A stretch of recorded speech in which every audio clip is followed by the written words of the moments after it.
साल 1918, जगह थी होकाइडो जापान। महीना था अक्टूबर, शाम का वक्त था। लगभग 6 बजे का टाइम था। एक छोटी सी फैमिली वहाँ रहती थी। उसी फैमिली की एक छोटी सी बेटी थी, उसका नाम था ओकीको।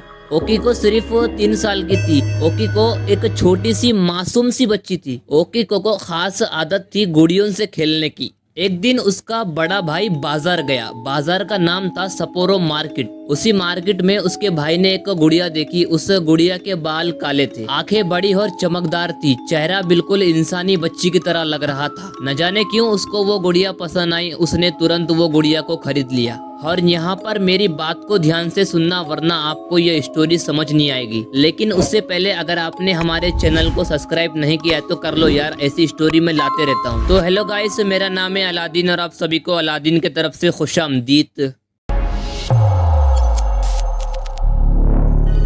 शाम को 7 बजे उसका भाई घर आया। उसने गुड़िया ओकीको को गिफ्ट कर दी। ओकीको बहुत ज्यादा खुश हो गई। अब यही थी ओकीको के भाई की सबसे बड़ी गलती।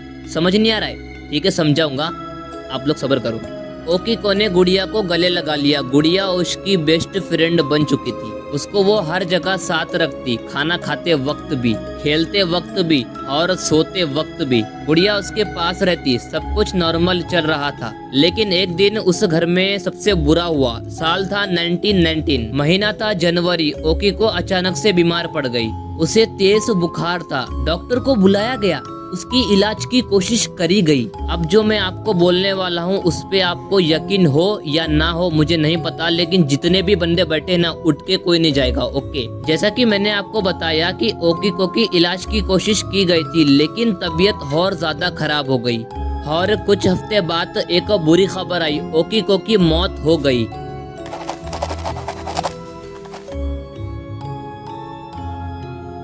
पूरी तरह से घर में सन्नाटा छा गया। लेकिन अब भी एक चीज वही थी, और वो थी ओकीको की प्यारी सी डॉल। फैमिली ने उसे फेंकने की वजह घर में संभाल के रखा। उसे घर के छोटे से मंदिर के अंदर रख दिया। हर वक्त उसके सामने अगरबत्ती जलाई जाती, यानी कि उस डॉल के सामने, जैसे वो ओकीको की याद हो। ओफो, ये अंधविश्वास लोग अभी तक नहीं भूलेंगे। अगरबत्ती जला रहे भाई उसके पास, क्या बताऊं। खैर, कुछ दिन तक नॉर्मल रहा, लेकिन एक दिन कुछ अजीब सी चीज नोटिस हुई। गुड़िया के बाल अचानक से बढ़ने लगे थे। पहले तो छोटे थे, लेकिन वही गुड़िया के बाल धीरे धीरे लंबे होने लगे।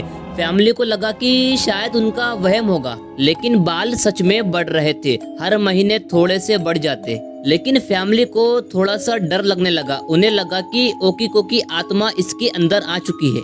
ये बात धीरे धीरे फैल गई अड़ोस पड़ोस में। पड़ोसी गुड़िया देखने के लिए आने लगे। ये पड़ोसी लोगों को काम धंधा होता नहीं है, मुंह उठा के चले आते हैं, देखते हैं कि कहाँ क्या हो रहा है। चलो अभी स्टोरी पे वापस आते हैं। कुछ लोग उस गुड़िया को देख के हंसते, कुछ लोग उसको देख के इतना ज्यादा डर जाते। लेकिन बाल बढ़ते रहे। ये बात सभी को हैरान कर रही थी। लेकिन फैमिली ने एक डिसीजन लिया। साल 1938 में उस गुड़िया को किसी मंदिर को दे दिया। मंदिर का नाम था मैननजिल टेम्पल। वहाँ के मंक्स ने ओकीको के गुड़िया को रख लिया। लेकिन कहानी रुकी नहीं। अजीब अजीब घटनाएं वहाँ पे भी होने लगी। मंक्स ने भी बाल बढ़ते देखे। मंक्स ने उस गुड़िया के बाल कई बार काटे।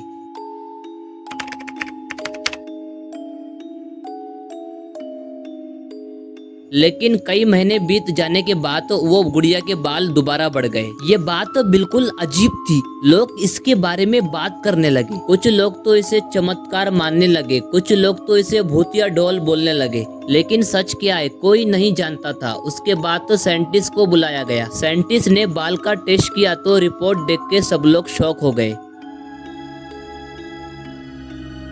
क्योंकि ये बाल इंसान के थे। इसमें बाल बढ़ने के ग्रोथ इफेक्ट थे।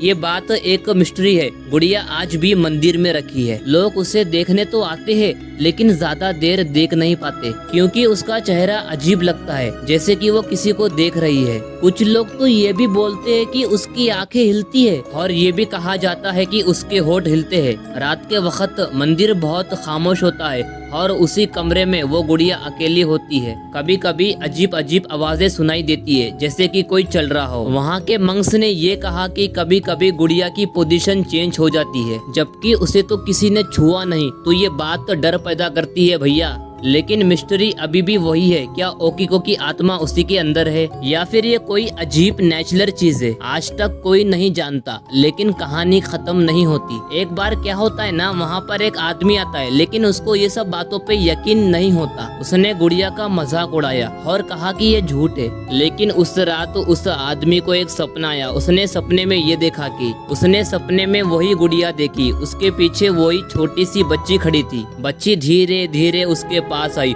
और वो डर के उठ गया। अगले दिन वो मंदिर गया, उसने उस मंक से माफी मांगी और वो चुपचाप वहाँ से चला गया। उसने कभी उस गुड़िया का मजाक नहीं उड़ाया। ये कहानी ना जापान में आज भी फेमस है और इसे बहुत ही कम लोग जानते हैं। ये सिर्फ एक कहानी नहीं, इसे एक रियल इंसिडेंस माना जाता है। गुड़िया आज भी वहीं पर है, मैनेजल टेम्पल में, वैसे ही बड़ी आंखों के साथ, लंबे काले बालों के साथ, जो आज भी बढ़ते हैं जैसे कोई जिंदा हो। शायद तो उस गुड़िया के अंदर ओकीको की आत्मा है, या फिर शायद वो अपनी गुड़िया छोड़ना नहीं चाहती। शायद वो दुनिया को देख रही हो उस मंदिर के कमरे से चुपचाप बैठकर। कुछ लोग ये कहते हैं कि वो मुस्कुराती है, कुछ लोग ये भी बोलते हैं कि वो घूरती है, लेकिन सच कोई नहीं जानता। ये कहानी एक मिस्ट्री है, पिछले 100 सालों से जिंदा है। शायद वो जिंदा रहेगी, क्योंकि कोई मिस्ट्रीज कभी सॉल्व नहीं होती, वो सिर्फ कहानी बन जाती है और डर बन के जिंदा रह जाती है। ओकीको की गुड़िया भी वैसी ही है, एक कहानी, एक मिस्ट्री, एक डर जो आज भी जापान में जिंदा है। लेकिन लोग आज भी उसे देखने जाते हैं और एक नया डर के साथ वापस आते हैं, क्योंकि उन्हें लगता है कि गुड़िया उन्हें देख रही है, जैसे वो जिंदा है, जैसे कि उसके अंदर एक आत्मा है, शायद ओकीको की या फिर किसी और की। लेकिन सच क्या है ये कोई नहीं जानता और शायद कभी नहीं जानेगा, क्योंकि कुछ कहानियाँ सिर्फ मिस्ट्री बन जाती है और डर बन के जिंदा रहती है। ओकीको की गुड़िया भी वैसी ही है, एक पुरानी कहानी, एक सच्चाई की कहानी जो 1980 से चल रही है और आज तक खत्म नहीं हुई, शायद खत्म होगी भी नहीं। और वो गुड़िया अभी भी वही है, मैनेजल टेम्पल में, बिल्कुल खामोश, जिंदा जैसी, बड़ी आंखों के साथ, लंबे काले बालों के साथ, जो आज भी बढ़ते हैं और जो सांस ले रहा हो, सच में ले रहा है। यही इस कहानी का सबसे बड़ा डर है और सबसे बड़ी मिस्ट्री, जिसे आज तक कोई सॉल्व नहीं कर पाया और शायद कभी नहीं करेगा। देन आपको इस वीडियो में से कौन सा पार्ट सबसे बेस्ट लगा कमेंट करके बताना। जाने से पहले एक लाइक का छोटा सा बटन है, उसको दबा दो।